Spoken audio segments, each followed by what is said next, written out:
이 새벽을 주님과 2부 돌아왔습니다. 이 시간에는 나성 세계로교회 주일 설교 말씀을 보내드립니다. 오늘은 여호수아 2장 15절에서 21절까지의 말씀을 본문으로 임지석 목사님께서 생명의 붉은 줄이란 제목의 말씀 전해주시겠습니다. 첫째 우리 볼 수 있는 내용이 있는데요. 붉은 줄은 예수 그리스도의 능력의 피라 하는 말씀이에요. 한번 좀 저를 따라 하실까요?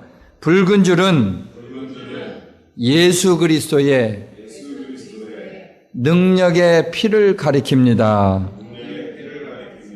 아멘. 예수의 피에는 대단한 능력이 있습니다. 할렐루야. 우리는 본문에 소개되고 있는 이 라합이라고 하는 여인을 통해서 이러한 보혈의 능력을 알 수가 있는 것이에요.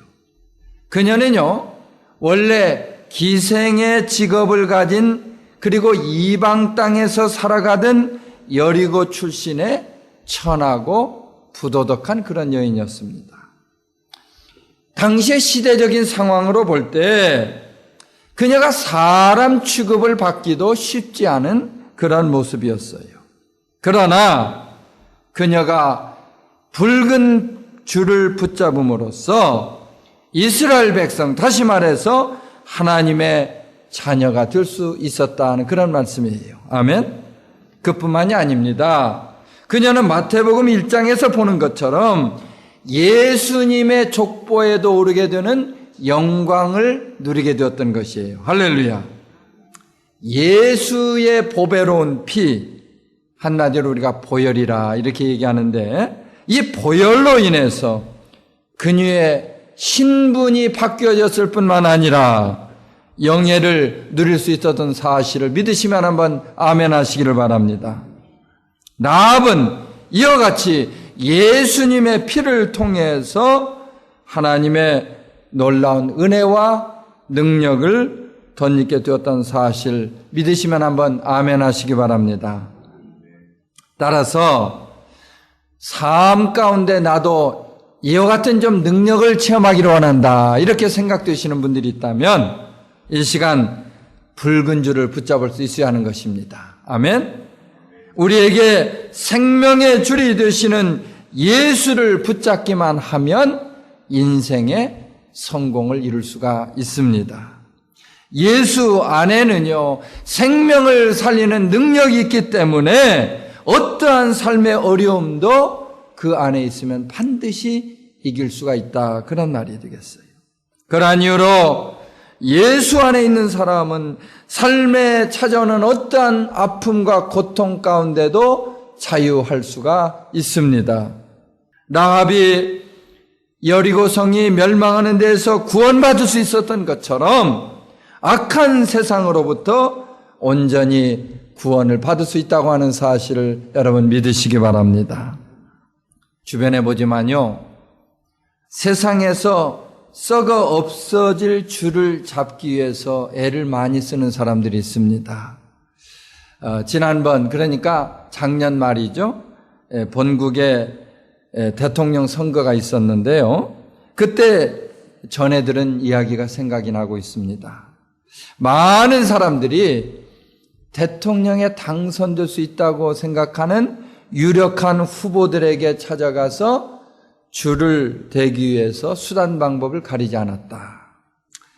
후보의 친척에게 접근해서 돈으로 줄을 대는 사람들이 있었고, 후보에게 눈도장을 찍어서 줄을 대려는 그런 사람도 있었던 모양이에요. 그렇다면 여러분, 우리가 이와 같이 앞뒤 가리지 않고 줄을 잡기 위해서 애를 쓰는 이유가 도대체 무엇입니까? 바로 권력의 줄이 자신들의 삶에 도움을 줄 수 있다, 그렇게 생각을 하기 때문입니다. 그러나 여러분, 이런 권력을 통해서 찾아오는 기쁨이라는 것이 잠시뿐이고 그 뒤에는 배신감, 좌절감, 이런 것들이 따른다고 하는 것을 생각해 봅니다. 세상의 그 어떠한 줄도 우리 가운데 진정한 기쁨이나 만족이 될 수 없다고 하는 사실을 여러분 기억하시기를 바랍니다. 우리 잘 알고 있는 그 한국의 전래 동화 가운데 해와 달이 된 오누이, 아마 아시는 분 다 아실 거예요. 거기에 보면요, 욕심 많은 호랑이란 놈이 오누이를 잡아먹기 위해서 하늘에 오르려고 잡았던 썩은 동아줄이 떨어지면서 그저 떨어져 죽는 그런 내용이 있죠. 우리는 여기에서 아주 중요한 교훈을 하나 발견하게 되는데요. 줄이라고 해서 아무 줄이나 잡아서는 안 되겠다. 아멘입니까? 사람을 살릴 수 있는 능력의 줄을 붙잡을 수 있어야 되겠다. 아멘. 사망에 이르는 썩어질 줄이 아니라 구원에 이르게 하는 능력의 생명줄을 붙잡을 수 있기를 예수의 이름으로 축원합니다. 우리에게 있어서 생명이 되는 줄은 바로 예수님입니다. 예수의 피를 통해서만 생명을 온전히 누릴 수 있다. 할렐루야. 예수의 피에는 죄를 사해 주시는 능력이 있습니다. 그 가운데 화평을 이루고 거룩하게 하는 능력이 있다고 하는 말씀이 되겠어요. 에베소서 2장 13절이 말씀합니다. 이제는 전에 멀리 있던 너희가 그리스도 예수 안에서 그리스도의 피로 가까워졌느니라. 믿으시면 아멘. 무엇으로 가까워졌어요? 그리스도의 피로 가까워졌다. 예수의 피에는 하나님과 원수되었던 저와 여러분을 그분과 화해시킬 수 있는 능력이 있다는 사실 믿으시면 한번 아멘 하시기 바랍니다. 따라서 능력이 되시는 예수를 붙잡는 사람마다 그분으로 인해서 능력을 이룰 수가 있습니다. 예수의 보혈을 통해서 상한 심령들, 병든 육신들, 세상에 묶여 사는 육신들, 그런 모든 것들이, 그리고 우리의 영혼이 구원받는 역사가 이루어진다. 그 말씀입니다. 말씀에 증거하고 있죠? 가로되 주 예수를 믿으라. 그리하면 너와 내 집이 구원을 얻으리라. 할렐루야. 그러한 이유로 사도 바울은요, 갈라디아서 6장 14절에서 자신이 구원받을 수 있었던 이 사실을 담대히 간증하고 있습니다. 그러나 내게는 우리 주 예수 그리스도의 십자가 외에 결코 자랑할 것이 없으니 그리스도로 말미암아 세상이 나를 대하여 십자가에 못 박히고 내가 또한 세상에 대하여 그러하니라. 믿으시면 아멘 합시다. 예수가 못 박히신 십자가를 붙잡음으로써 세상에 대해서 자유할 수 있는 것입니다. 예수를 믿는 사람마다 신분이나 환경이나 형편이나 처지나 어떤 것에 관계없이 영원한 구원을 누릴 수가 있다는 말이에요. 아멘. 주님의 보혈을 통한 사람을 살리는 능력은 이와 같이 누구에게나 유효하게 되어 있습니다. 이러한 능력을 체험하기 위해서는 여러분 주님을 붙들어야 되겠는데 일평생 예수라고 하는 능력의 줄을 붙잡을 수 있게 되기를 주의 이름으로 축원합니다. 성공적인 인생이 다른 게 아니에요. 세상에서 돈 잘 벌고 인기 끄는 게 그게 성공이 아니라 능력의 줄이 되시는 예수를 붙잡는 사람, 그게 바로 성공이라고 하는 말씀이 되겠습니다. 두 번째로 붉은 줄이 의미하는 것은 예수의 피를 통해서 값주고 사신 교회입니다. 한번 또 따라 하시죠. 붉은 줄은, 다시 붉은 줄은, 왜 이렇게 맥이 없어요? 붉은 줄은 예수의 피를 통해서 값주고 사신 교회를 말합니다. 아멘. 여리고 성이 점령당할 당시에 라합과 그녀의 가족들이 살아남기 위해서 한 일이 있었는데 집에 머물러 있어야 되었다. 여리고 성이 침략을 받을 때 붉은 줄이 걸려있는 집 안에 머물러 있어야 했다. 그 말씀 아닙니까? 그들이 붉은 줄이 걸려있는 집 안에 머물러 있음으로써 죽음에서 보호를 받을 수 있었다는 말이에요.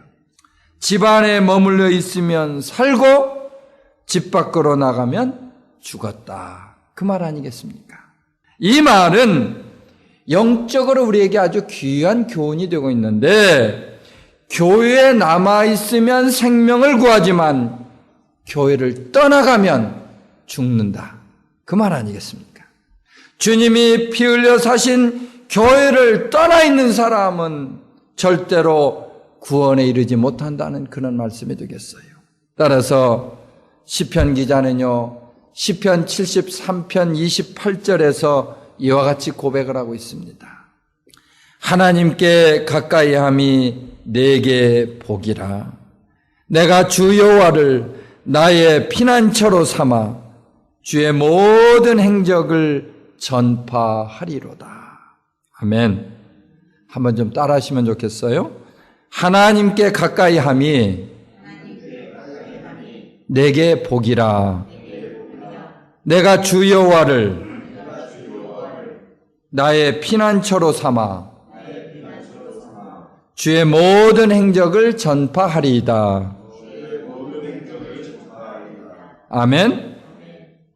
여러분 잘 아시는 대로 창세기 7장에 보면 노아의 방주에 대한 기사가 나오죠. 하나님은 어느 날 노아를 불러서 노아와 그의 가족이 방주로 들어갈 것을 명하셨는데요.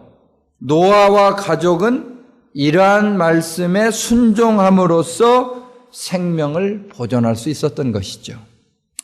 주님의 명령에 순종해서 방주 안으로 들어간 사람들은 너나 할 것 없이 구원을 받을 수 있었다. 그 말입니다.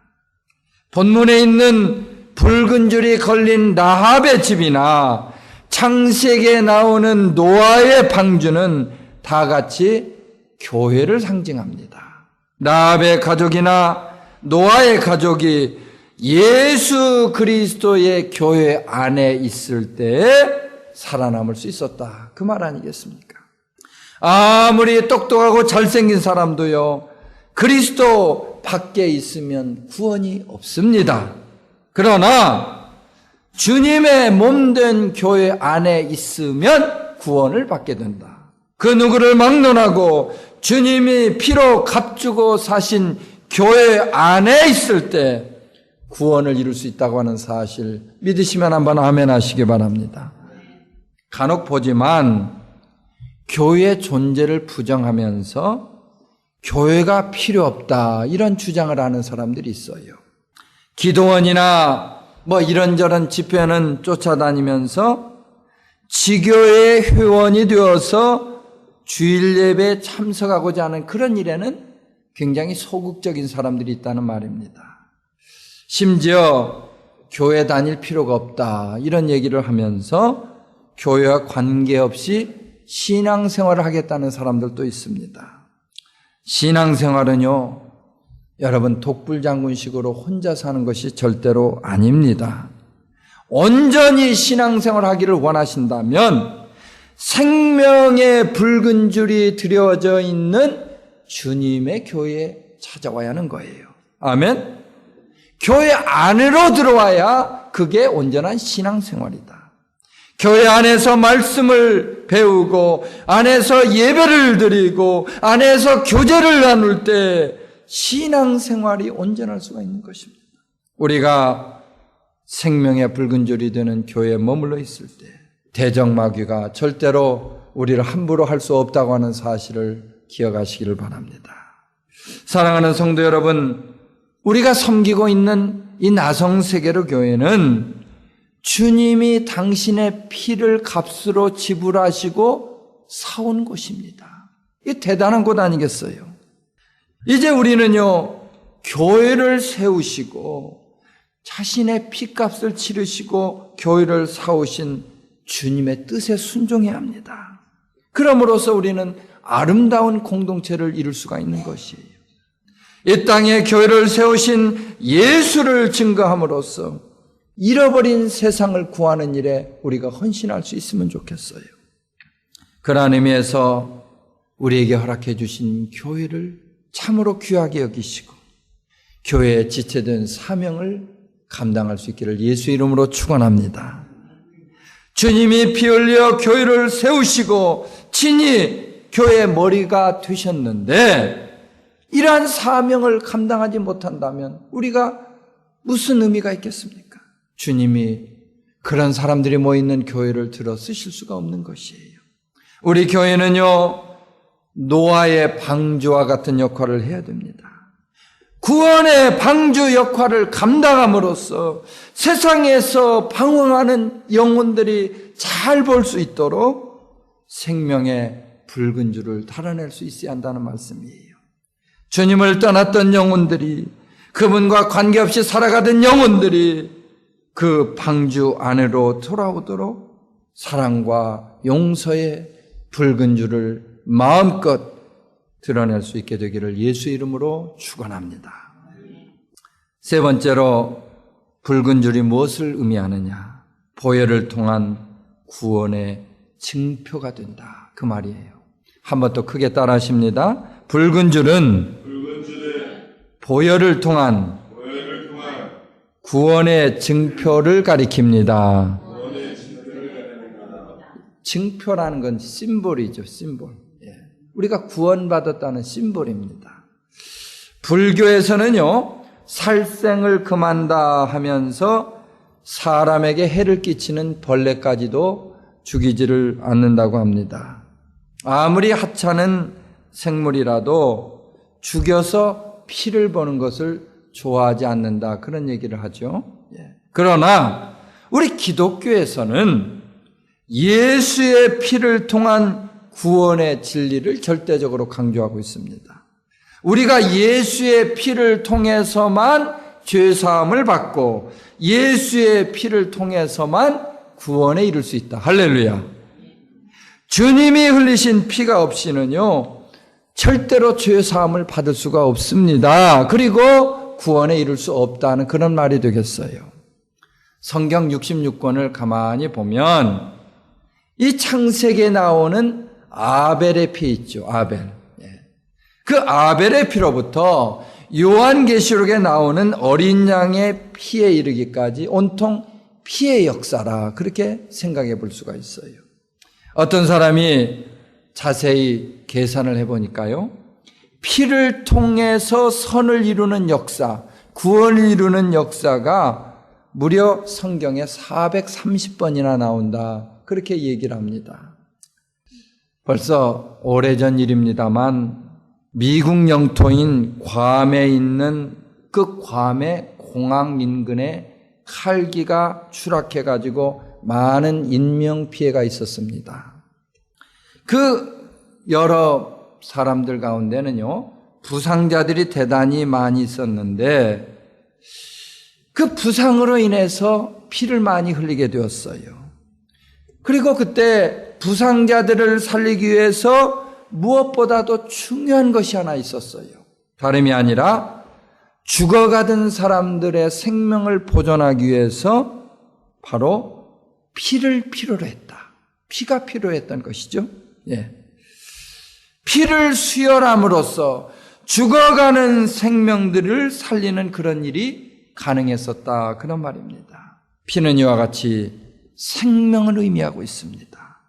피를 수혈함으로써 죽어가는 생명을 살릴 수 있었다. 피를 통해서 생명을 회복할 수 있었다, 그 말 아니겠습니까?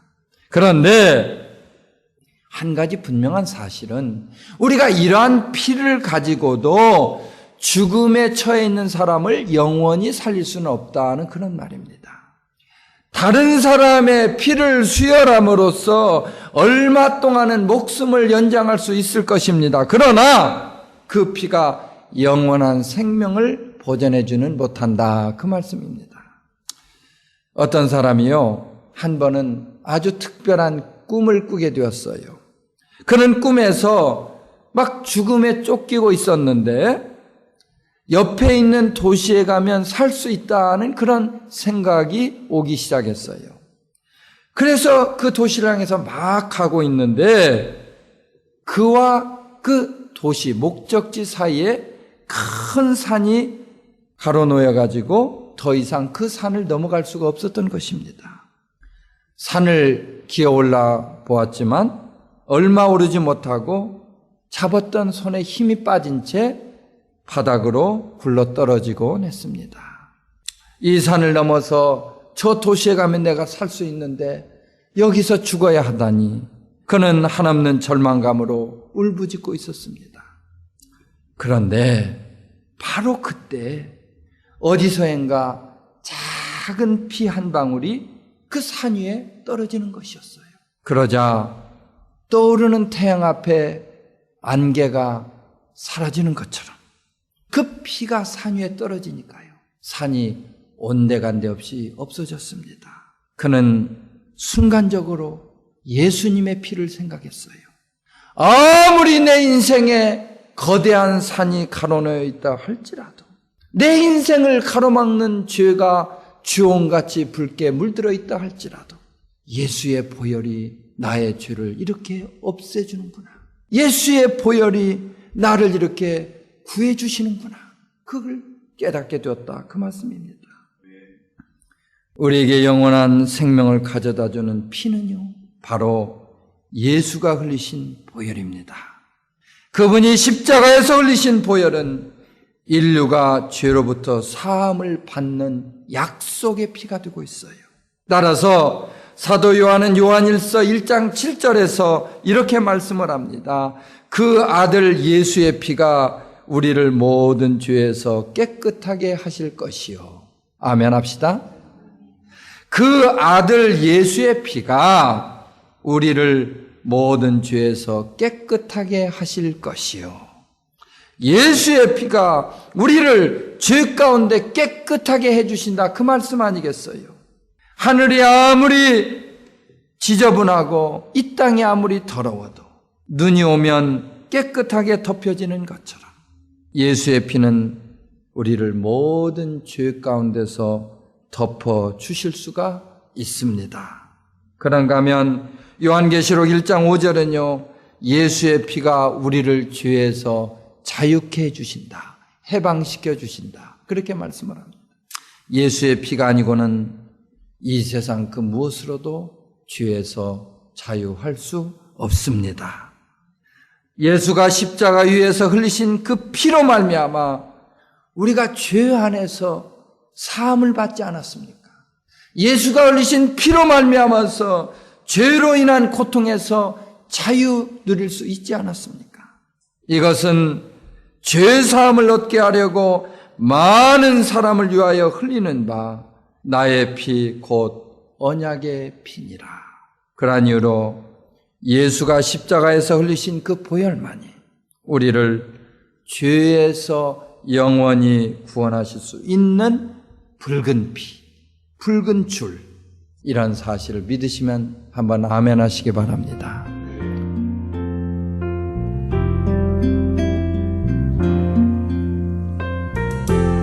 지금까지 나성 세계로교회 임지석 목사님께서 생명의 붉은 줄이란 제목의 말씀 전해주셨습니다. 나성 세계로교회는 삼가와 하버드가 만나는 곳 301 사우스 하버드 블루버드 LA에 위치하고 있습니다. 신앙상담이나 교회에 대해서 좀 더 자세히 알기 원하시는 분은 전화 213-219-9229 213지역 219-9229 나성 세계로교회로 연락 주시기 바랍니다.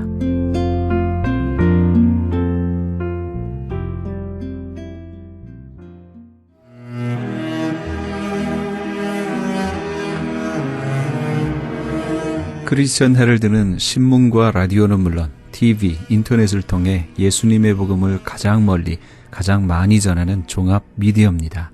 이런 사역을 감당하기 위해서는 우리 애청자 여러분의 후원과 기도가 절실히 필요합니다. 예수님이 우리에게 맡겨주신 이 지상사역에 함께 동참하시지 않으시겠습니까? 내가 너희에게 분부한 모든 것을 가르쳐 지키게 하라 말씀하신 우리 예수님의 지상명령에 함께 동참하시기 원하시는 분은 전화 213-353-0777 213지역 353-0777번으로 전화 주시면 자세히 안내해 드리겠습니다.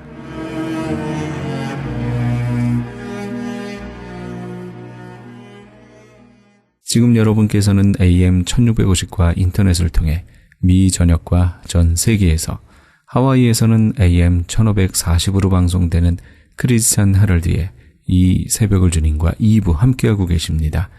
방송 시간과 설교 편성표는 크리스찬 헤럴드 신문 주간 편성표와 홈페이지 chaheraldus.com에서 확인하실 수 있습니다.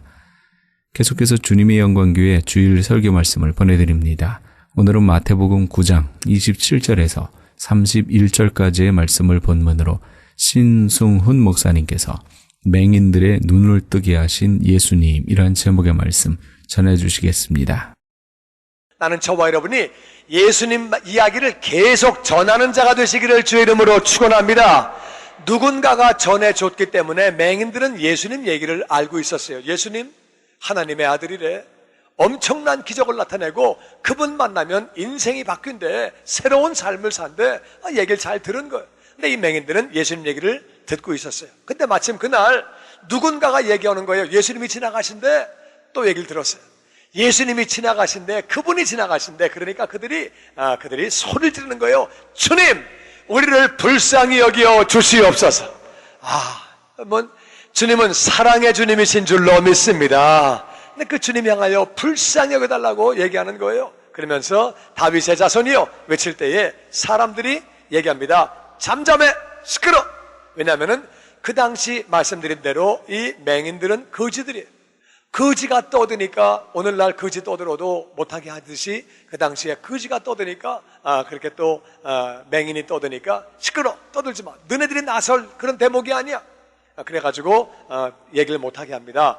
그런데 그들이 다시 더욱 소리 질러, 더욱 소리 질러, 더욱 소리 질러, 더욱 소리 질러, 더 크게 가지고 주여 우리를 불쌍히 여기소서. 다윗의 자손이요 그렇게 외칠 때 주님은 우리를 불쌍히 여기시는 줄로 믿습니다. 다시 주님, 주님, 우리를 불쌍히 여기소서. 불쌍히 여기소서. 아멘. 그랬더니 막 잠잠하라고 그랬더니 더 큰 소리로 막 소리를 지르는 거예요. 그랬더니 이제 어떤 일이 있었냐면은 32절 말씀 봅니다.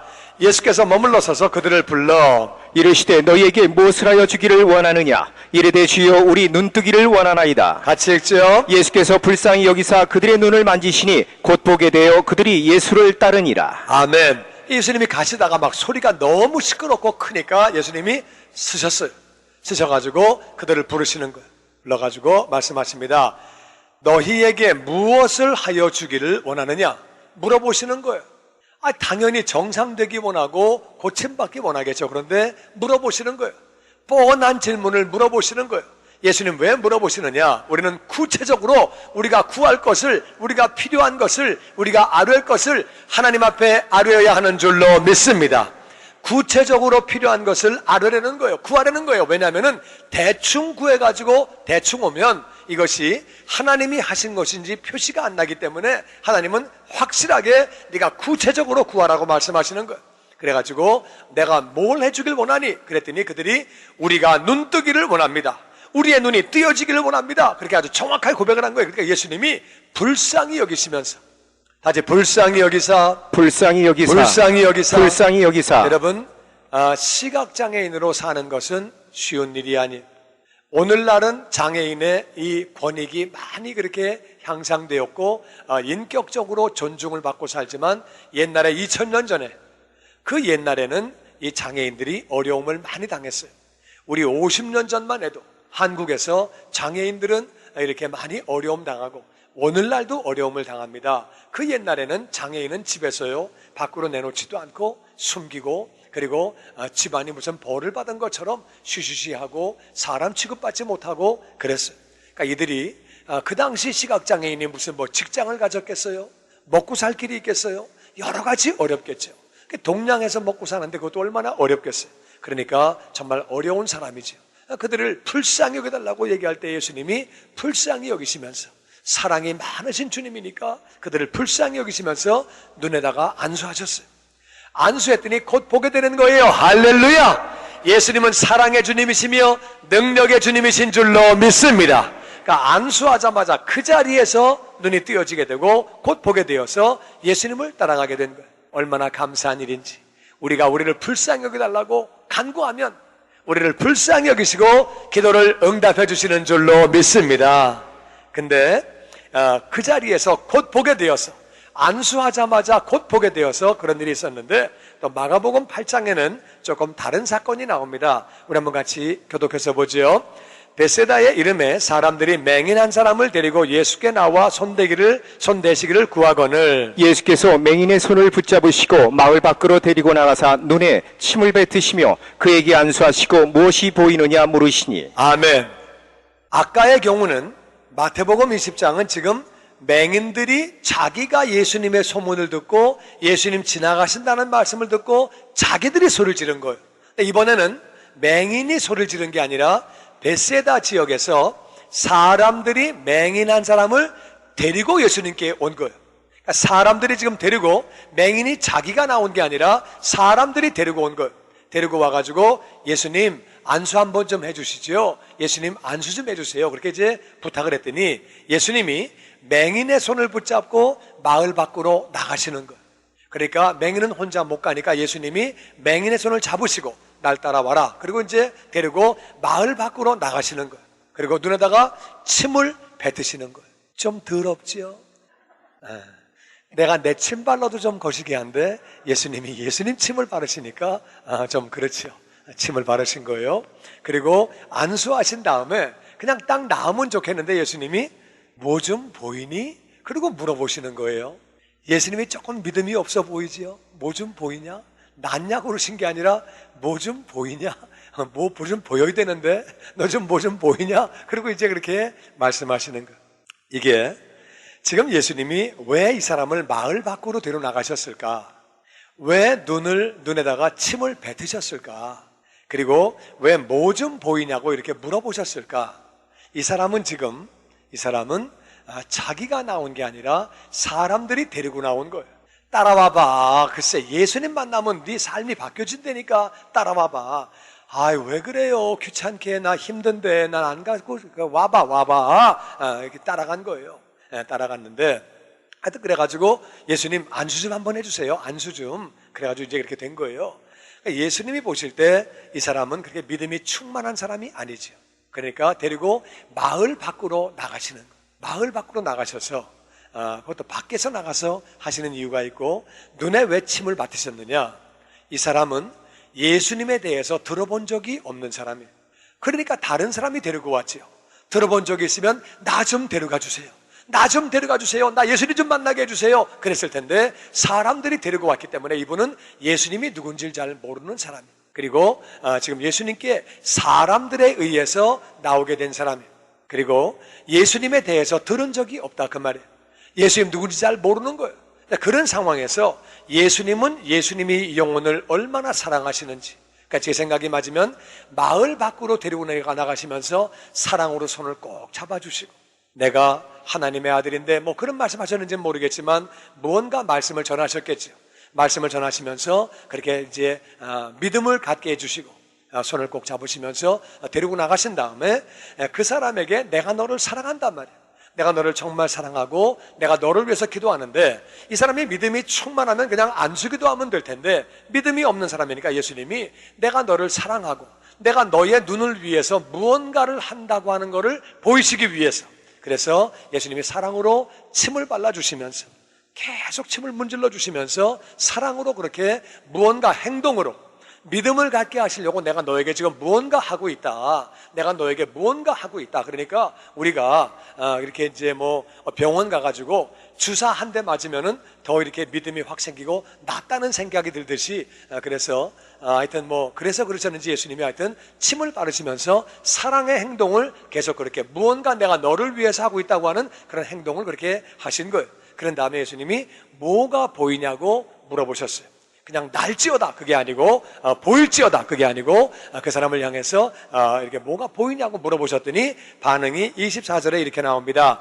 쳐다보며 이르되 사람들이 보이나이다. 나무 같은 것들이 걸어가는 것을 보나이다 하거늘. 이에 그 눈에 다시 안수하시며 그가 주목하여 보더니 나아서 모든 것을 밝히 보는지라. 같이 읽지요. 예수께서 그 사람을 집으로 보내시며 이르시되 마을에는 들어가지 말라 하시니라. 아멘. 그러니까 이제 이 사람이 안수한 다음에 뭐가 보이냐 그러니까 쳐다보면서 사람들이 보입니다. 그리고 나무 같은 것들이 걸어가는 게 보입니다. 그렇게 얘기를 하는 거예요. 원래 이 장님은 맹인은 나무를 본 적이 없기 때문에 나무를 처음 보면 그게 나무인지 뭔지 모르겠죠. 그러니까 이분은 태어날 때부터 맹인이 아니고 아마 어느 정도 보다가 시력을 잃어버린 사람 같아요. 그러니까 나무가 보인다고 얘기하는 거 보니까 어렸을 때는 나무를 봤어요. 어렸을 때는 보다가 이제 그 다음에 시력이 병으로 망가졌는지 사고를 당했는지 하여튼 이래서 이 사람이 안 보게 되니까 사람같이 사람들이 앞에 보이는데 나무 같은 것들이 걸어갑니다. 마을 밖으로 빠져나갔거든요. 마을 밖으로 빠져나갔으니까 멀리 사람들이 보이는지는 모르겠지만 나무 같은 것들이 걸어간다. 나무가 어떻게 걸어가요? 그러니까 사람이 걸어가는데 그게 나무처럼 보이는 거예요. 그러니까 아직 다 난 게 아니에요. 지금 한 절반 정도 나은 거예요. 그래서 나무 같은 게 걸어간다고 얘기를 하는 거예요. 그랬더니 예수님이 다시 한번 안수하셨어요. 다시 한번 안수를 하신 다음에 그 다음에 다시 그가 안수받고 나서 다시 아주 정신 차리고 눈을 동그랗게 뜨고 그러고 이제 보니까 그 다음에는 모든 것이 밝히 보였다는 거예요. 고치셨어요. 그래서 예수님이 그 사람을 집으로 보내시면서 말씀하시기를 마을에는 들어가지 말아라. 그냥 집으로 가고 마을로 가지 말라고 그렇게 말씀하시면서 예수님이 보내시는 거예요. 왜 마을로 가지 못하게 하셨을까? 이 베세다라고 하는 마을이 조금 별난 마을이에요. 예수님이 마태복음 11장 20절에 이렇게 말씀하십니다. 교독해서 보지요. 예수께서 권능을 가장 많이 베푸신 고울들이 회개하지 아니하므로 그때에 책망하시되 화 있을진저 고라시나 화 있을진저 베세다야 너희에게서 행한 모든 권능을 두로와 시돈에서 행하였더라면 그들이 벌써 베옷을 입고 제에 앉아 회개하였으리라. 아멘. 예수님은 베세다와 고라신에서 권능을 많이 베푸셨는데 그 지역 사람들은 기적을 많이 보고도 예수님을 안 믿었어요. 그러니까 권능을 많이 베푸셨는데도 회개하지 않고 그때 예수님이 책망하시면서 고라신아 너는 화가 있다. 도시 이름이에요. 베세다 너도 화가 있다. 왜냐하면은 내가 너희들에게서 많은 권능을 베풀었는데 많은 기적을 나타냈는데 내가 만약에 그 기적을 두로와 시돈 이방 지역에서 그것을 했더라면 많은 사람이 벌써 베옷을 입고 제에 앉아 회개하고 내가 주인 되어 살아온 삶을 회개하고 하나님께로 돌이켰을 건데 너희들은 내가 기적을 많이 베풀어도 그렇게 안 했다는 거예요. 그러니까 기적을 보고 나서도 그럴 수도 있지 뭐 때가 돼서 된 거지 그게 날라고 하니까 그때 또 마침 기도를 하셨네 또 뭐 이런 얘기들을 하고 앉아 있으니까 그러니까 이제 예수님이 왜 마을로 가지 말라고 그러셨느냐 네가 그게 낫게 돼 있는데 그때 그분이 기도했다 야 이제 이렇게 되니까는 이제 그런 얘기 듣고 나서는 그런 건가 그게 그러면 또 이제 믿음이 떠나가고 그러니까 예수님이 그런 얘기를 또 못 듣게 하시는 거예요. 또 어떤 사람은 그런 얘기 할지 몰라요. 잠깐 반짝 보인 거고 너 내일 다시 눈 멀 거야. 또 이런 얘기 들어버리면 더 크게 되는 줄 알고 그러니까 예수님이 아주 그런 말 듣지 못하게 하시려고 마을로 가지 말라고 그렇게 말씀하시고 그렇게 이제 집으로 가라고 그렇게 말씀하셨어요. 오늘 중요한 건 뭐냐면은 어떤 사람은 예수님이 즉각적으로 치료하시고 어떤 사람은 예수님이 점진적으로 치료를 하시는 거예요.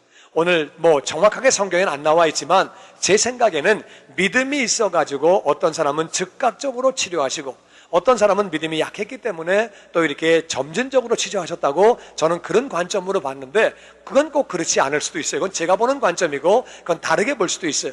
하여튼 주님은 즉각적으로 고치시든 점진적으로 고치시든 주님은 고치시는 분이신 줄로 믿습니다. 주님은 우리를 고치시는 분이에요. 우리 그 사실을 잘 알아야 되는데 어떤 사람은 즉각적으로 고치시고 어떤 사람은 점진적으로 또 어떤 경우는 그 자리에서 직접 고치시고 응답하시고 어떤 경우는 점진적으로 응답하시는 거예요. 저는요 제가 한 10년 동안 10년 정도 제가 이렇게 청력을 잃어버리면서 한 이명이 들리고 청력 때문에 저는 많은 고생을 했었어요. 그래서 오른쪽 귀는 약 한 45% 안 들리고 왼쪽 귀는 한 30% 안 들려가지고 고생을 많이 했어요. 기도를 많이 했어요. 기도하고 고쳐달라고. 그래서 저희 아내도 병이 있다가 고침받았고 저도 고침받았고 그래서 또 기도하고 계속 기도했는데 한 5년 이상 7년 되도록 안 고쳐주시는 거예요. 계속 기도하다가 하여튼 계속 기도한 끝에 그리고 7년 뒤에 주님이 고쳐주셔가지고 오른쪽 귀는 지금 이제 한 20% 정도 안 들리고 왼쪽 귀는 한 10% 정도 안 들리고 그래도 주님이 많이 치료해 주셨어요. 점진적으로. 그런데 저는 또 계속 지금 기도하고 있습니다. 언젠가 주님의 날에 주님이 완전히 고치실 것을 믿습니다.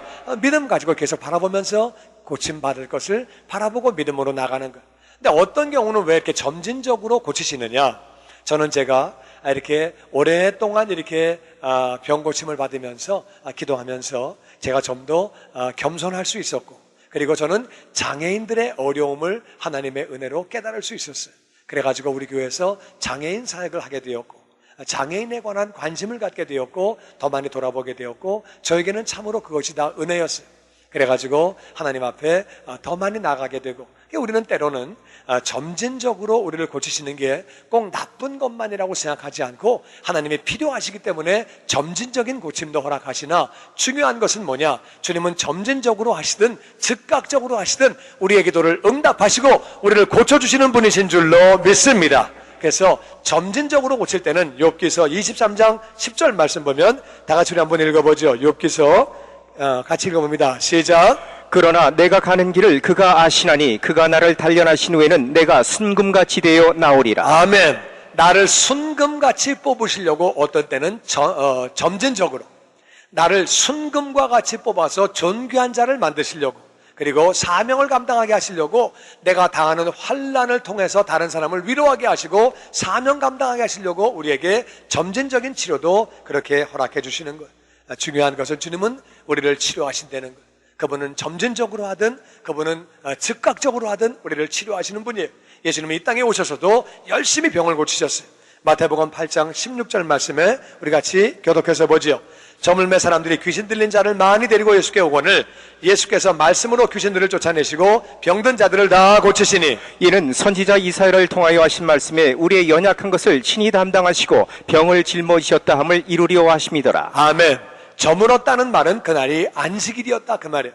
안식이기 때문에 그 사람들이 아픈 자를 데리고 오지 못하고 이스라엘 사람들은 안식일에 움직이는 것을 허락하지 않기 때문에 해가 딱 떨어지자마자 해 떨어지니까 귀신 들린 자 또 아픈 자들을 많이 데리고 왔어요. 그러니까 예수님이 말씀으로 귀신을 쫓아내시고 병든 자들을 다 고치시니 그러니까 저물 때 시작했으니까 아마 제 생각에는 밤이 늦도록 밤새도록 병을 고치시고 귀신 쫓으시고 일하셨겠죠. 왜 그렇게 다 고치시고 그렇게 하셨느냐? 그 이유는 선지자 이사야를 통해서 하신 말씀 우리 연약한 것을 친히 담당하시고 병을 고치신 것은 우리 연약한 것을 예수님이 담당하시고 병을 짊어지셨도다. 그러니까 예수님은 우리 연약한 것 약한 것을 담당하시는 것뿐만 아니라 병을 짊어지신 거예요. 그래서 대신 고치시고 고치시는 것뿐만 아니라 십자가에서 죽으시기 전에 대신 아프신 줄로 믿습니다. 예수님은 열심히 고치시다가 십자가에서 죽으시기 전에 대신 아프신 거예요. 그분이 대신 아프셨기 때문에 그분은 연약한 것을 우리 사람은 약한 부분이 있고 병든 부분이 있어요. 약한 것이 잘못하면 병이 들 수 있겠고 뭐 전염병도 있겠고 그렇지만 약한 것들도 있고 병이 있는데 약한 것을 담당해 주시고 병을 짊어지셨다. 그 말씀이 이루게 하시려고 그 병을 다 고치시다가 이 땅에 오셔가지고 그 병을 다 고치시다가 예수님이 여기에 계속 계실 수 있는 게 아니니까 여기서 계속 모든 사람을 다 안수하실 수 있는 게 아니니까 예수님은 십자가에서 죽으시고 가셔야 되니까 십자가에서 죽으시기 전에 우리를 위하여 대신 아프신 줄로 믿습니다. 우리 연약한 것을 친히 담당하시고 병을 짊어지시기 위해서 이 땅에 계신 동안에는 열심히 고치시다가 열심히 밤새도록 병을 고치시다가 이 땅의 삶이 마감되기 전에 예수님은 대신 아프신 거예요. 이사야 53장 선지자 이사야가 한 그 말씀을 이사야서는 이렇게 기록하고 있습니다. 우리 같이 읽어보죠. 시작. 그가 찔림은 우리의 허물을 인하며 그가 상함은 우리의 죄악을 인함이라. 그가 징계를 받음으로 우리가 평화를 누리고 그가 채찍에 맞음으로 우리가 나음을 입었도다. 아멘. 예수님이 찔리신 것 그분이 십자가에서 그렇게 고난을 당하신 것은 우리의 허물 때문에 그분이 상하신 것은, 죽게 되신 것은 우리의 죄악 때문에 우리는 허물, 내가 알게 모르게 지은 죄가 있고, 육신이 약해서 지은 죄가 있고, 죄악 알면서도 지은 죄가 있고, 내가 잘못한 것들이 있는데 우리의 죄악과 허물 때문에 그분이 그렇게 징계를 받으신 거예요. 십자가에 죽으신 거예요. 그러나 그분이 십자가에서 우리의 죄를 다 짊어지고 죽으셨기 때문에, 그분이 징계를 받으셨기 때문에 우리는 하나님과 평화를 이루게 된 줄로 믿습니다. 하나님은 거룩하신 분이기 때문에 죄가 있는 우리와 평화가 있을 수가 없는 거예요. 그분은 공의로운 분이기 때문에 죄가 있는 우리와 평화를 이룰 수 없지만, 예수님이 대신 짊어지셨기 때문에, 대신 징계를 받으시고 십자가에서 대신 죽으셨기 때문에 우리는 하나님과 평화를 이루게 된 줄로 믿습니다. 그런데 그분이 채찍에 맞음으로 십자가에서 죽으시기만 해도 우리가 구원받는 것인데, 그분이 왜 맞으셨느냐? 그분은 이 땅에서 병을 고치시다가 연약한 것을 담당하시고 병을 짊어지시기 위해서 대신 아프신 거예요. 그분은 우리를 만드신 주님이시기 때문에 대신 아프실 수 있고 대신 죽으실 수 있는 줄로 믿습니다. 그분이 맞음으로 우리는 나음을 입었도다. 다같이 예수님께서 채찍에 맞으심으로 나는 나음을 입었도다. 아멘. 이 말씀을 믿을 때에 믿은 대로 되어지는 줄로 믿습니다. 점진적으로 낫든 즉각적으로 낫든 예수님이 대신 아프신 것을, 채찍에 맞으신 것을 믿음으로 받아들이면 병이 떠나가는 줄로 믿습니다. 아멘. 우리 이 사실을 잘 알아야 돼요. 하나님 말씀은 하나님 말씀이기 때문에 믿으면 믿은 대로 이루어주는 거예요. 예수님이 나의 죄를 짊어지고 대신 죽으신 그 사실을 믿을 때에 우리는 모든 죄를 용서받고 하나님의 자녀가 되는 줄로 믿습니다. 하나님과 평화를 이루는 줄로 믿습니다. 뿐만 아니라 그분이 대신 아프신 것을 믿을 때에 약한 것이 강해지며 병마가 떠나가는 것을 믿습니다. 아멘. 우리는 그 사실을 기억하기 위해서 우리가 성찬식을 거행하는 것. 성찬식을 하는 것은, 우리가 살을 떼는 것은 예수님의 살이 왜 떨어졌느냐? 예수님이 채찍에 맞으심으로 살이 떨어진 거예요. 그러니까 그 사실을 믿음으로 알고 예수님 살을 먹을 때에 우리는 약한 것이 강해지며 병마가 떠나가는 줄로 믿습니다. 우리 교회에서 성찬식을 통해서 예수님 살을 먹을 때 이제까지 많은 분들이 병 고침을 받고 약한 것이 강해지는 그러한 역사가 있었습니다. 점진적으로 낫든 즉각적으로 낫든 그건 주님이 알아서 하시는 것이고, 우리는 믿음으로 나아갈 때 주님은 반드시 우리를 치료하시는 줄로 믿습니다. 너희가 이 떡을 먹으며 이 잔을 마실 때마다 주의 죽으심을 그가 오실 때까지 전하는 것이니라. 아멘. 성찬식을 왜 하는 것이냐? 우리가 이 떡을 먹으며 이 잔을 마실 때마다 주의 죽으심을, 그가 오실 때까지, 그 주님의 죽으심을, 그분이 오실 때까지. 예수님 언제 오실지 우리 알지 못해요. 언제 오실지 모르고 내가 언제 갈지도 몰라요. 우리가 언제 갈지 모르지만 우리는 주님 만나는 그날까지 주님의 죽으심을 전해야 하는 줄로 믿습니다. 주님의 죽으심을 자신에게, 다 같이 자신에게 예수님이 나를 위하여 대신 아프시고 대신 가난하시고 대신 죽으셨다. 아침마다 새벽에 일어나서 예수님이 나를 위해서 대신 아프신 것과 대신 가난하신 것과 대신 죽으신 것을 자신에게 증거하는 자가 되기를 주의 이름으로 축원합니다. 아멘. 매일매일 십자가에서 예수님이 나를 위해서 대신 아프시고 대신 가난하시고 대신 죽으셨다. 그렇게 증거하는 사람, 아침마다 증거하는 사람, 저녁에 잠자리 들기 전에 예수님이 나를 위해서 대신 아프시고 대신 가난하시고 대신 죽으셨다, 십자가를 아침마다 저녁마다 자신에게 전하는 사람은 복음을 누리며 사는 줄로 믿습니다. 아멘. 십자가를 그렇게 자신에게 전하는 사람은 그분이 오실 때까지 주님의 죽으심을 전하며 사는 사람, 자신에게 전하는 사람은, 그 사람은 거룩한 삶을 사는 줄로 믿습니다.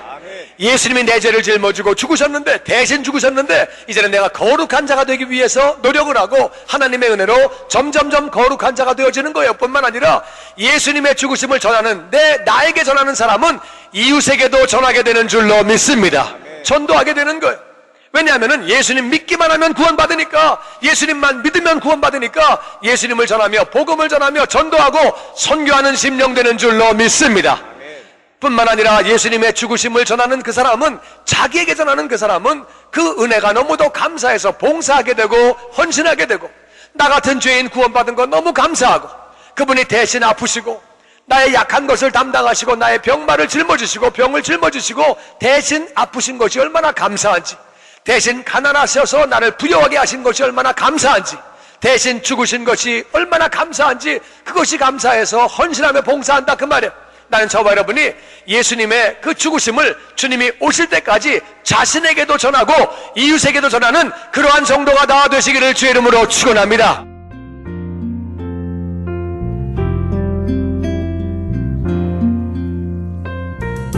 지금까지 주님의 영광교회 신승훈 목사님께서 맹인들의 눈을 뜨게 하신 예수님이란 제목의 말씀 전해주셨습니다. 주님의 영광교회는 1801 사우스 그랜드 애비뉴 LA에 위치하고 있습니다. 신앙상담이나 교회에 대해서 좀 더 자세히 알기 원하시는 분은 전화 213-749-4500 213지역 749-4500 주님의 영광교회로 연락 주시기 바랍니다.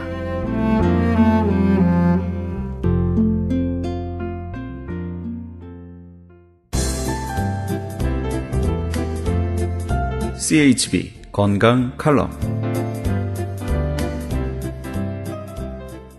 안녕하세요. 건강 칼럼 57번째 시간입니다. 건강해지려면 제대로 걸어라 라는 마사이 워킹법이라고 아프리카 케냐에 사는 마사이족의 건강 비결로서 현대인들의 걸음걸이는 발바닥의 중앙을 생략하고 발 앞쪽과 뒤꿈치만을 사용하여 뒤꿈치에서 앞꿈치로 그대로 넘어가기 때문에 지면으로부터의 충격을 흡수하지 못하는 반면에 마사이 워킹 방법은 발바닥의 중앙도 사용하여 걷는 방법으로서 뱃살 줄이기와 관절 및 척추 건강과 혈액순환을 잘 시켜서 심장 질환에도 좋다고 합니다. 협심증, 심근경색 등의 심장 질환이 있는 사람은 보통 운동을 하면 안 된다고 생각하지만 걷기 운동은 심장에 힘을 키우고 산소가 심장 근육에 보다 쉽게 운반되게 함으로써 협심증의 위험을 줄여주고 침묵의 살인자라고 불리는 고혈압도 걷기 운동을 통하여 예방 치료에 좋은 방법일 것입니다. 또한 걷기 운동을 지속적으로 한다면 여러분의 몸은 놀라울 만큼 변화될 것인데 걷기 운동을 하고 싶어도 노약자나 이미 걷기조차 힘든 분에게는 소용이 없는 방법일 수 있습니다만 어떻게 하면 노약자도 힘차게 걸을 수 있는지를 말씀드리겠습니다. 몸에는 기라는 에너지가 있는데 이 에너지는 혈액순환이 잘 되면 몸속에 활성산소가 만들어지고 에너지도 생기게 됩니다. 가지고 다니는 물건을 자주 떨어뜨리는 사람도 몸속에 에너지가 부족한 것이고 걷는 것이 힘든 사람도 마찬가지인데 이런 분들에게는 좋은 흙에서 나온 식물성 영양제를 권해드립니다. 복용하신 후에 3일 정도 지나면 걸음걸이에 자신이 생기게 되는데 그 이유는 적혈구가 죽었다가 살아나는 운동을 반복하는 3일이면 혈액순환이 잘 되기 때문에 걸음걸이가 달라지게 됩니다. 저는 여기서 무슨 병에 걸렸든지 큰 효과를 줄 수 있는 신비한 기적의 영양제 M3, 유태인 특수 영양제 M3를 소개합니다.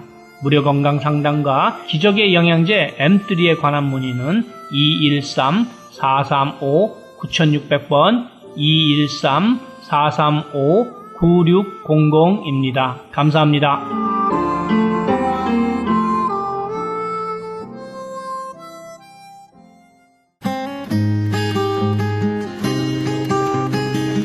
교계 게시판.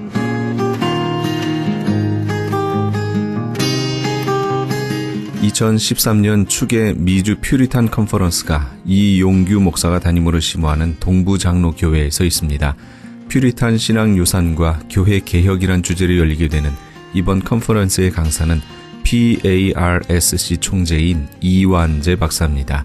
다음 주 16일 월요일 오전 9시 반부터 3시 반까지 있게 되는 컨퍼런스에 대한 자세한 문의는 323-343-0323 323지역 343-0323번으로 하시기 바랍니다. 송용걸 목사 초청 영적 각성 집회 및 목회자 세미나가 민경엽 목사가 담임으로 있는 나침반 교회에서 있습니다. 다시 새롭게 하사 옛적 같게 하소서란 주제로 열리게 되는 이번 영적 각성 집회 및 목회자 세미나는 15일 주일부터 17일 화요일까지입니다. 좀 더 자세한 문의는 562-691-0691 562지역 691-0691번으로 하시기 바랍니다. 미주 기독교 2단 상담 본부에서는 2013년도 미주 2단 상담원 훈련 세미나를 개최합니다. 한국의 2단 상담소 협회 대표회장 진용식 목사를 초청하여 열리게 되는 이번 2단 상담원 훈련 세미나는 미주로 몰려오고 있는 신천지에 관한 상담 훈련이 구체적으로 있을 예정입니다. 일시는 9월 24일 화요일부터 26일 목요일까지 매일 오전 9시에서 오후 6시까지 진행됩니다. 장소는 동양선교교회며 대상은 목회자와 신학생, 평신도 등 누구나 2단 상담자가 되기를 원하시는 분이며 반드시 사전 등록을 해 주셔야 합니다. 회비는 100불이며 등록 및 문의에 대한 좀 더 자세한 사항은 323-823-0691, 323-823-0691으로 하시기 바랍니다. 남가주 신학대학 대학원에서 학생을 모집합니다. 상담 심리학 석사 한국어 과정이 개설됐고 LA 한인타운에 분교를 두고 있습니다. 대학부와 대학원의 학위 과정이 있습니다. 좀 더 자세한 사항은 한국어 담당 213-923-7133, 213-923-7133번 세뮤얼 원 박사에게 하시기 바랍니다. 최홍준 목사가 원장으로 있는 국제목양원에서는 건강한 교회 만들기 위한 컨퍼런스를 엽니다. 개 교회의 목사, 장로와 함께하는 세미나입니다. 일시는 10월 8일 화요일부터 9일 수요일까지며 장소는 나성 영락교회입니다. 자세한 문의는 949-751-8507, 949 지역 751-8507번으로 하시기 바랍니다. 교계 게시판에 대한 좀 더 자세한 사항은 크리스찬 헤럴드 신문 교계 소식란을 참조하시기 바랍니다.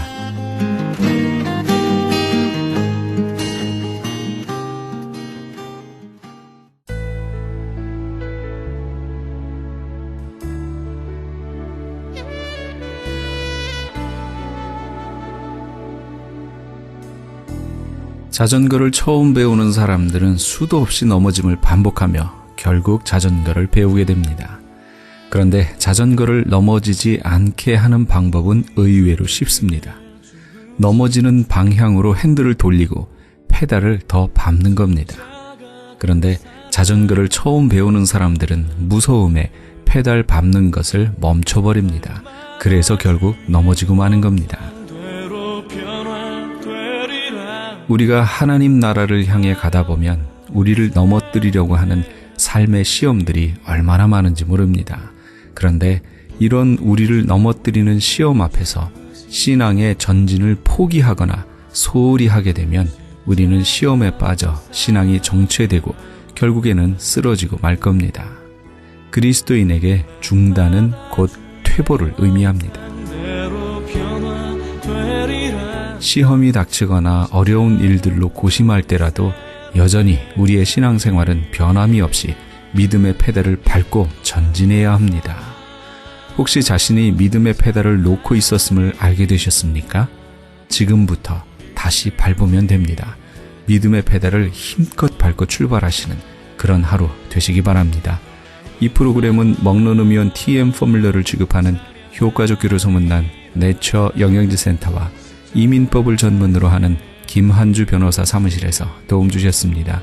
지금까지 크리스찬 헤럴드 방송에서 보내드린 이 새벽을 주님과의 정영철이었습니다. 고맙습니다.